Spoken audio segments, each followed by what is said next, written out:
I've asked him to come here tonight to join with us in this love and this brotherhood. Not just tonight, but starting tonight, and let's go from here. He's here tonight to light the tree for us. I asked him to light this tree as a beacon to burn in this park, a beacon to love.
Well, there's several reasons that it is a good Christmas this year, but I think the most outstanding and most surprising one was Mike Lohman when he came on Channel 8 News and offered his services free, which apparently he picked me, which was a great surprise to me.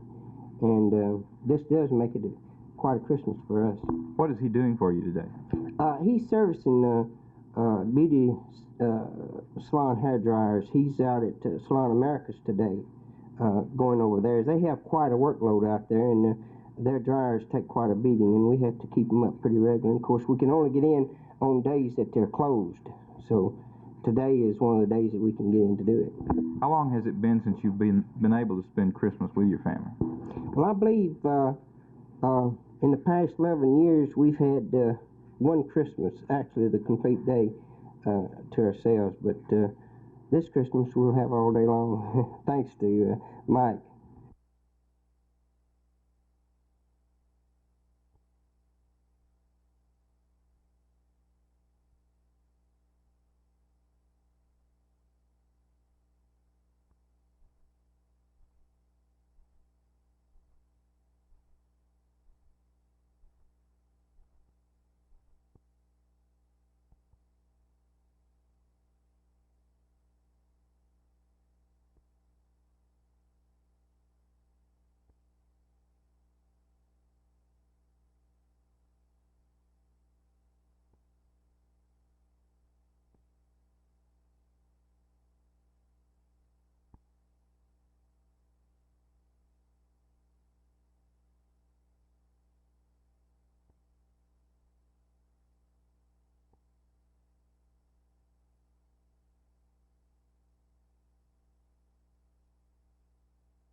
I'll say I was agreeably surprised how this turned out. Did you personally enjoy being out here? I know it's on Christmas Eve, spending your time. Do you think you've accomplished something? I really did. I think it gave me a chance to become more acquainted with these people, and I think that all of us got a good feeling out of this. Do you think that your walking patrols have established a rapport with the kids in Lee Park, where you and the kids will be able to get along better in the next 2, 3, 4, 5 months? Well, of course, I couldn't say this about all of the people in the park, but I do know that I've had a number of compliments from the people who do come to this park of how these young officers that are on the walking beat out here have related with them, and how they have tried to, while enforce the law, at least be friendly and human.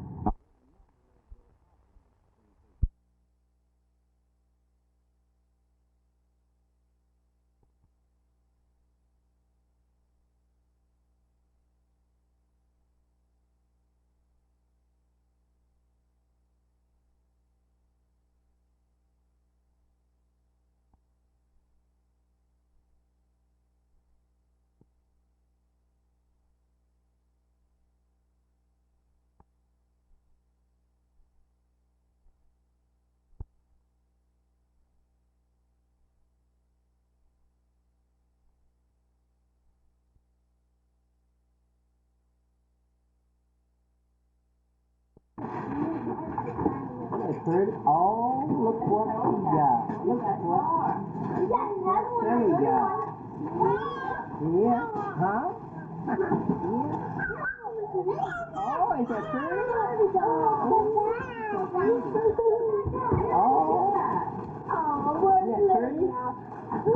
Look what.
Clearer idea of actually what's taking place and what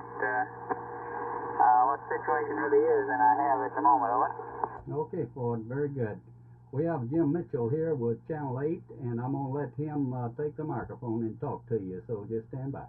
Sir, you're looking for such a large aircraft. Is the terrain and the jungle such that you have to be right on top of it to see it? Go ahead. This would depend on conditions. It could be that it would disappear into the jungle. it is possible, very likely that large an aircraft, we would see some part of it, even if he fell into the jungle. The chances are very good that we could spot some part of it with that large an aircraft. So we do expect to see it if when it is located, or.'Twas 2 days after Christmas, and all through the city people were stirring, and it wasn't pretty. Trees were tossed in the garbage to lay, so trucks would come and take them away. As ornaments were packed, including the manger, mothers rushed Barbie to stores to exchange her. All shoppers fought to muster some cheer, seeking bargains to give to someone next year. All had given up for a Christmas of white. His temperature soared to records at night. As Santa pulled in his sleigh, North Pole bound, he paused to read bargains found on the ground. Although his sleigh never got frosted, Santa's annual trip left him exhausted.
Well, first I'd like to say that his handwriting was more shaky than it's ever been. It's always been shaky, all the letters, but it was much worse this time. And I can say that he acknowledged a statement that I had written that our son said 2 years ago. So the fact that he has gotten something from me must have been 2 years ago, and that statement was, "Someday is a long time, Mommy, but it's not forever." And as Bob said in his letter I got today, he said something about someday, and he said, and his bill says, someday is a long time. Can you tell us something else he said? Well, we're always in his thoughts, and he's worried about us. He's worried about my health, and he's thinking of the future, but bless his heart, it's just been a long time.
this is going to be the immediate reaction. But then I want everyone to be, all the citizens of Dallas County, to guard against this, because I'm a property owner. And my immediate reaction, yes, I'll get a break on my ad valorem taxes for the independent school district I live in. But that's not just that simple, because the money will have to be paid, come from some other source to pay for public education to the independent school districts, whether it come from the state or whether it come from the individual district. That's the number one thrust of the lawsuit. And the number two thrust is that once you get state money, then you have state control. You lose local control of your schools. And this, I think, is bad. Is there any way we can avoid a state income tax? Well, I'm in hopes that we can. We had a bitter fight in the Senate in the last session. We only defeated it by 16 to 15 vote. I don't know what the change in the Senate will be next year because of redistricting, in particular in the House because of redistricting.